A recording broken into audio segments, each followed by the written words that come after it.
Good morning, ladies and gentlemen. I'm New York State Attorney General Eric Schneiderman, and I'm very pleased to be joined here today by some great colleagues in government, State Senator and soon-to-be Congressman Adriano Espaillat, Mary Bassett, the Health Commissioner of the City of New York, and the Chief of my Healthcare Bureau, Lisa Landau.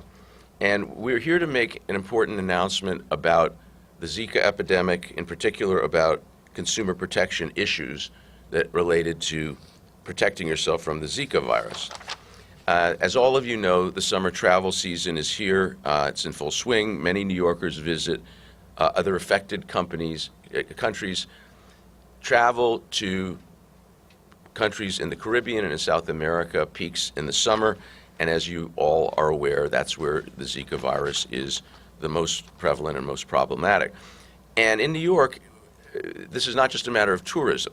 We have a very deep connection to many of the affected countries, which means that our city is at a greater risk of outbreak than other cities in America. Of the more than 1,600 travel-related Zika cases nationwide, more than 350 are in New York City. That's more than 20% of all cases nationwide.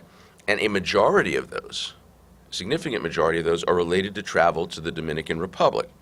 And in a city with more than 800,000 Dominican immigrants and thousands more who will travel to affected places that New Yorkers visit often, like Puerto Rico, or people who may be going to the Olympics in Rio, it's very important to remain vigilant, and it's very important to understand this disease, what works to prevent it, and what does not work. New Yorkers are looking for ways to protect their families. Pregnant women or women seeking to become pregnant are particularly at risk because Zika has been linked to serious birth defects.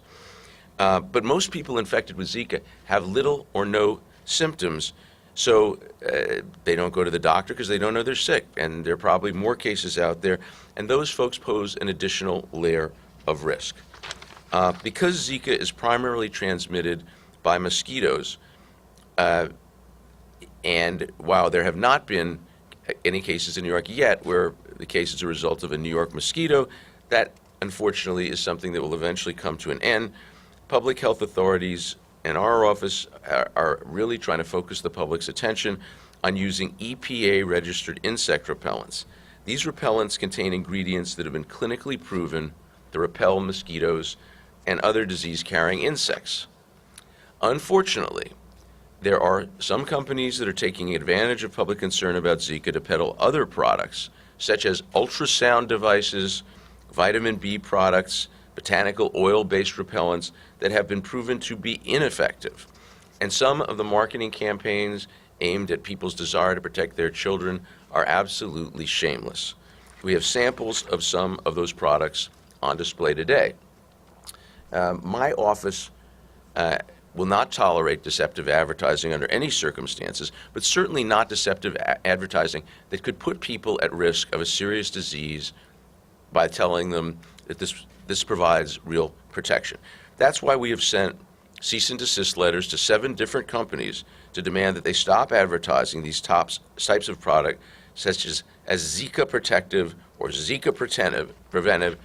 We are in touch with the online platforms they sell through, and the Center for Disease Control has specifically advised that ultrasound devices, and we have some down here that you plug into your wall, and supposedly it gets rid of mosquitoes, rodents, and I don't know what else, gamma rays coming from Martians.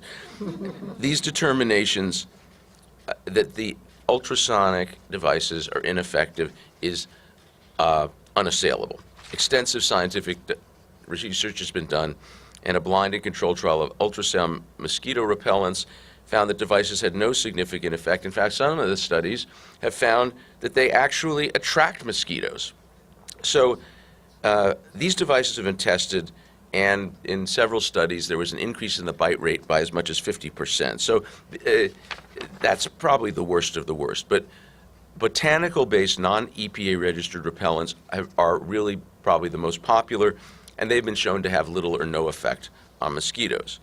But that has not stopped some scammers from taking advantage of the understandable public concern and in some cases a little bit of panic about this, and when you're in panicking, that's the time you are a victim, potential victim of fraud. There are wildly unsubstantiated claims about these. Quote, best way to avoid Zika virus, one says. This tells you what works.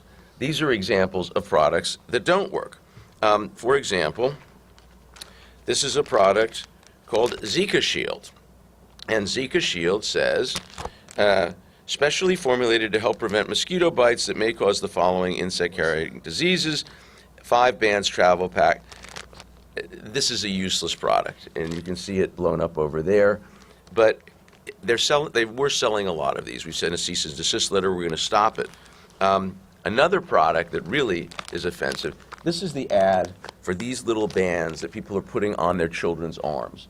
So Zika virus protection, showing the baby with the little wristband. That's about as low as you can go. These do not protect your children. And again, we've sent a cease and desist letter. They're lying to consumers, exploiting fears about a real public health crisis just to make a buck, and we're not going to put up with it. We've also issued a consumer alert to warn the public not to be taken in by these deceptive ads, and we are trying to join all of our colleagues in government in providing accurate information for steps you can take to prevent Zika. We know what works. Products containing DEET, Picaridin, and these other substances actually work.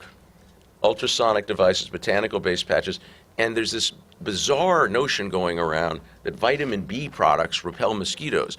This has no basis in any scientific evidence of any kind. Taking vitamin B is good for you for other reasons. I don't want to discourage people from taking vitamin B. I don't think it's protecting you and your kids from Zika.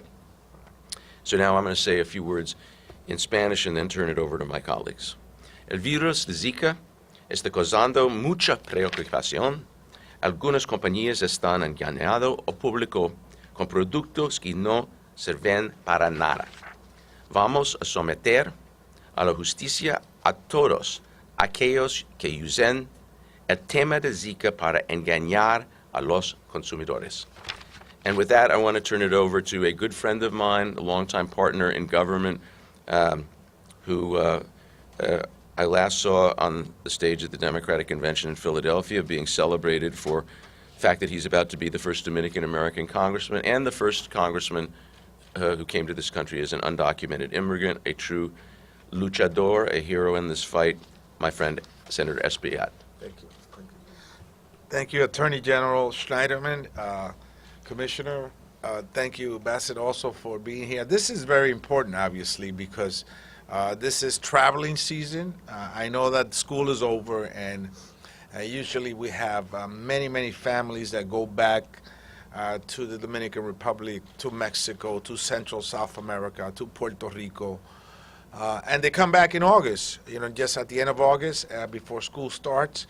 And so this is important that the consumer knows that there are these deceptive practices that look very sexy, and what could be more sexier than a Zika seal, right? But it doesn't work.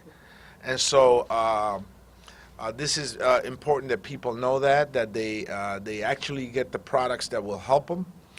There's over 200 cases, 207 cases, I believe, in New York City that have particularly come from the Dominican Republic, so that's concerning. And that's not to mean that the Dominican Republic has a high propensity for these kinds of infections. It means that there's lots of people from the Dominican Republic here in New York City that travel back and forth from other folks that go on vacation there. So we hope that folks that travel to the islands and to Central and South America, anybody that's going to be traveling to the Olympics in Brazil, also should go to a pharmacy. And these are the very effective ointments and elements that should be included in the, for example, I see oil of lemon eucalyptus, which is, I think, very popular in the Latino community. So that's a product that will help eliminate, if not reduce, the chances of getting infected by the Zika virus. So, we in the Caribbean has also experienced a long-term epidemic with the chikungunya mosquito.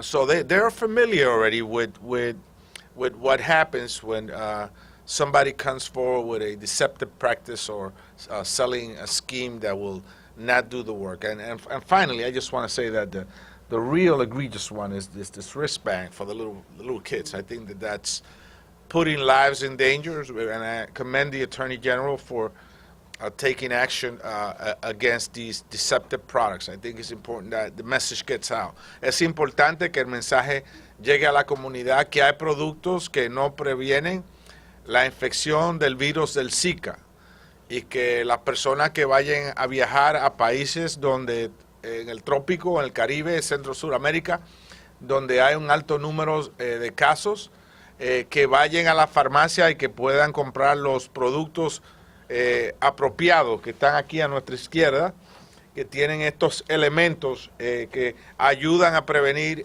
la infección del Zika. Y no los productos deceptivos que el fiscal general acaba de presentar hoy, que ayudan a engañar a la familia y no dan ningún tipo de protección contra el virus de Zika. Se han registrado 207 casos de infección de Zika de la República Dominicana. También hay de otros países de Latinoamérica y el Caribe. Y nosotros queremos llevar el mensaje difundido aquí por la Fiscalía General de que no compren estos productos a nuestra derecha, que son deceptivos, que no son productos que en ninguna manera ayudan a prevenir la infección del virus de Zika. Así que felicitamos al fiscal general, a su oficina y a la comisionada Bassett de Salud que está aquí con nosotros hoy. Gracias. And now it pleases me to bring up our great health commissioner, who has been a great partner in many efforts to protect the public health in New York. And I'm very pleased that Mary Bassett could join us today. Commissioner? Thank you. Thank you, Attorney General Schneiderman. It's a real pleasure to join you. I'd also like to thank State Senator Espaillat for his remarks. He's my state senator. In fact, I was a constituent of both of you as a resident of Inwood. It's very important that we amplify messages about the importance of protecting yourself from mosquito bites and protecting yourself from Zika throughout government. And it's been very important to the health department that all the elected officials that we've worked with, particularly elected officials who represent areas of the city where people have strong ties to Zika-affected areas, because you are trusted messengers, and people will listen to what their elected representatives have to say. So I'm mostly going to be reiterating the comments that have been made by the Attorney General and the State Senator. There are no magic objects that will keep mosquitoes at bay. Bracelets, ultrasonic repellers, shield bands will not protect you from a mosquito bite. Don't waste your money on these products. Don't take unnecessary risks. There are highly effective products, and I'm going to show you some of them. Products that contain DEET, or Picardin, or oil of lemon eucalyptus, or something called IR3535, which is in a product that's brand named Skin So Soft, Bug Guard, or Skin Smart. These are readily available in pharmacies. These are effective products, and you can also get them in a travel size. You can carry this on board with you.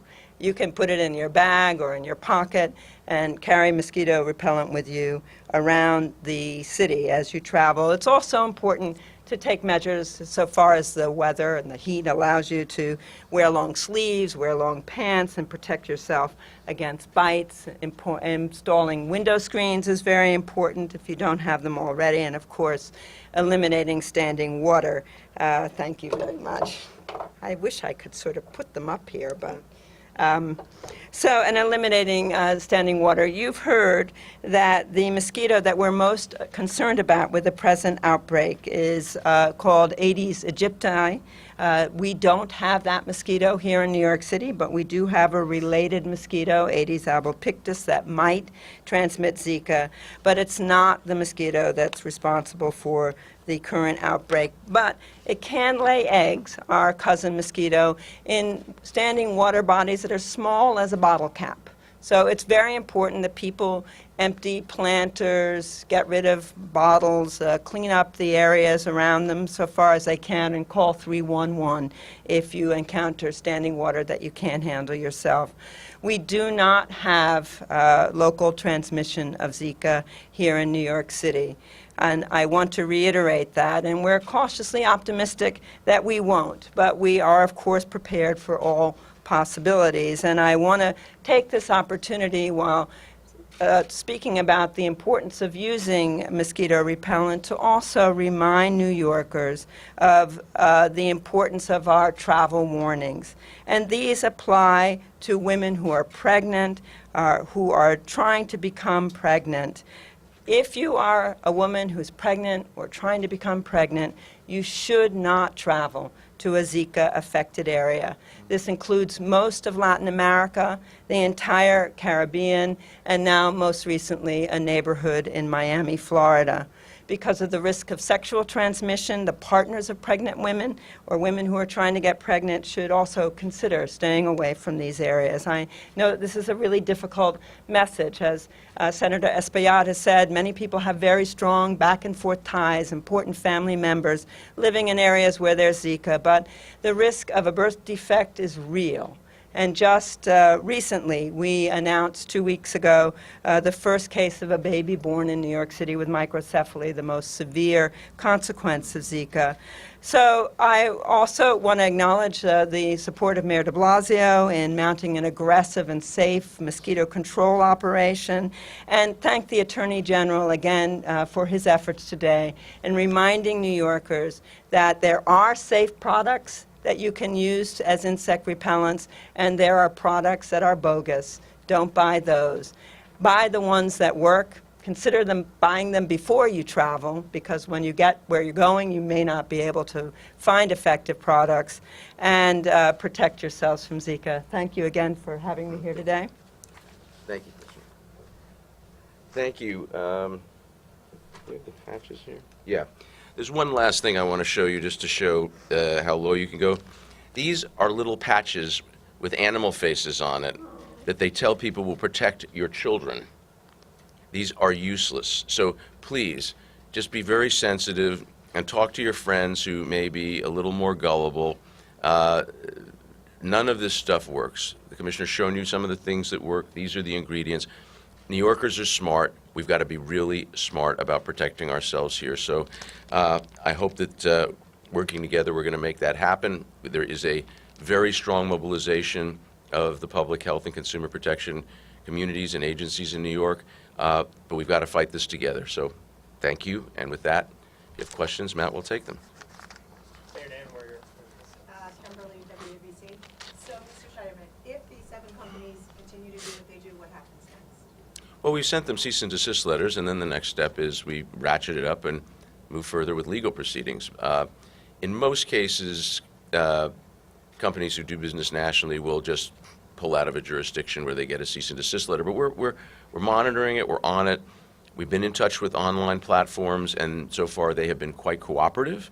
So we're very optimistic they'll be able to start shutting this down. The challenge is you shut one down, and another one may pop up. So we do call on New Yorkers, if you're seeing things that seem to be this sort of scam, please call it into our office. Please call it in to a local official or call it into 311. We need to follow these up very aggressively, because it's not a matter of shutting down one or two. It's a matter of dealing with the phenomenon that whenever you have a crisis and people are anxious, that's an opportunity for fraudsters. That's an opportunity for scammers. They take advantage of people's anxiety and desperation.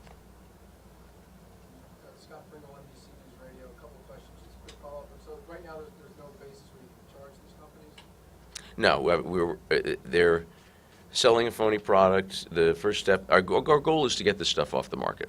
I mean, it's not like these guys are making hundreds of millions of dollars. We just want to shut them down and stop it. And if people persist, then we'll go after them for damages. And do you have any idea of how many people throughout New York State have bought these products? We really don't, and that's part of the challenge, because it's this is so new, and there are so many of these crazy products popping up that we're mobilizing fully and effectively. But again, as with all scams, the most important first line of defense is an informed consumer. So the more work we can do to prevent people from buying these products, that is so much more important and so much more valuable than actually just catching someone and setting an example of them, because it has a very limited deterrent. If people who will sell these kinds of little stickers to people's kids are not people who it's easy to deter by finding someone else. Yes, Julia Papa. Where are they selling these things? Where do people buy them? Well, the products that we purchased online is very popular, but there are small stores. They're popping up all over New York State in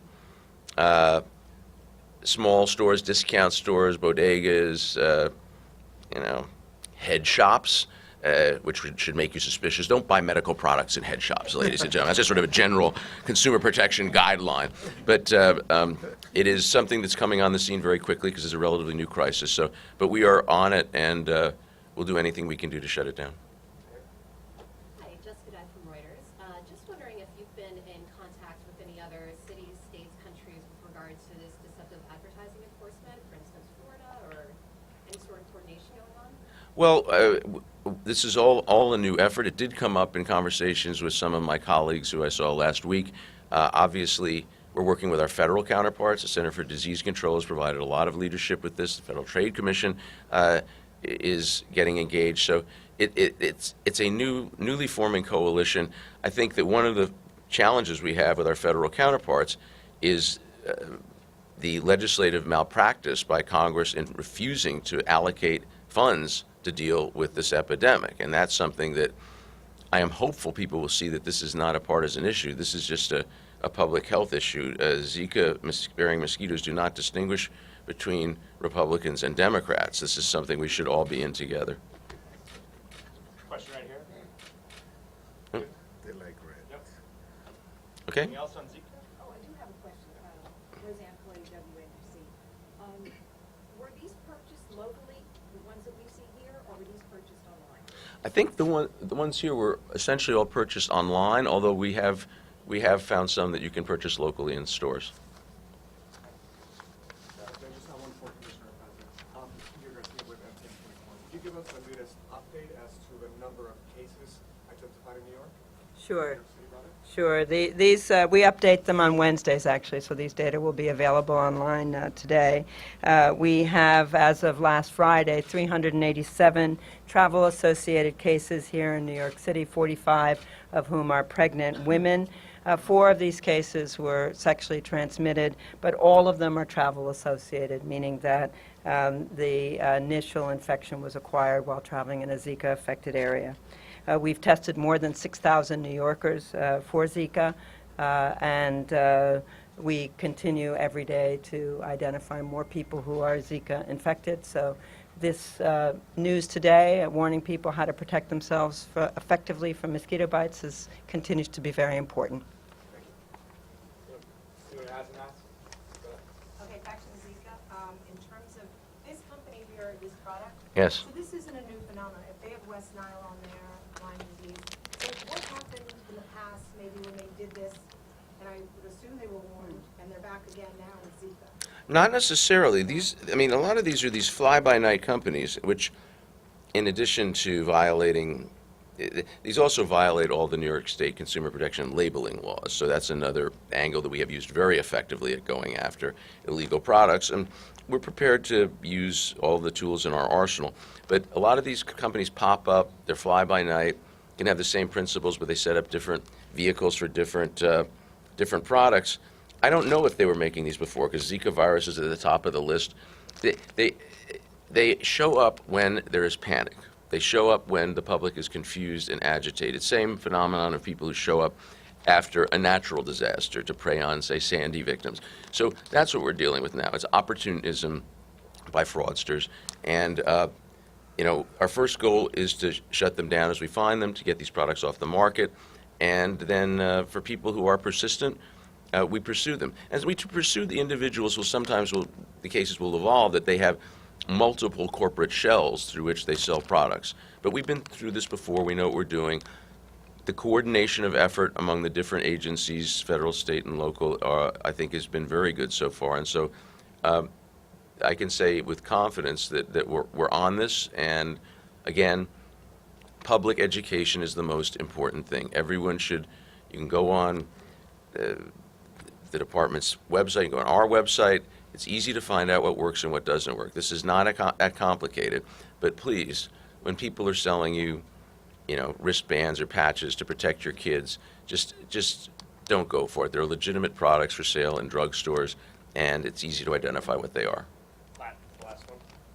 For Commissioner Bassett, what do you think is the biggest misconception or misunderstanding about Zika or about anything that would protect you? Well, Zika is a new phenomenon, and we continue to learn about it. So there's a lot of uncertainty in the real world and what we understand about Zika. So not surprisingly, many people in the public are still learning about Zika. There are probably many people who don't understand all the ways in which it's transmitted. There are probably many people who don't understand that the main person to be protected is the pregnant woman. But all of us should use effective insect repellents, not just for Zika. It's not pleasant to get an insect bite. It also will help protect you from other established viruses that we know about, like West Nile virus, which we see most seasons here in New York City. Okay, any other topics? Okay, thank you. Thank you. I love people who go after fraudsters. Well, That then, is,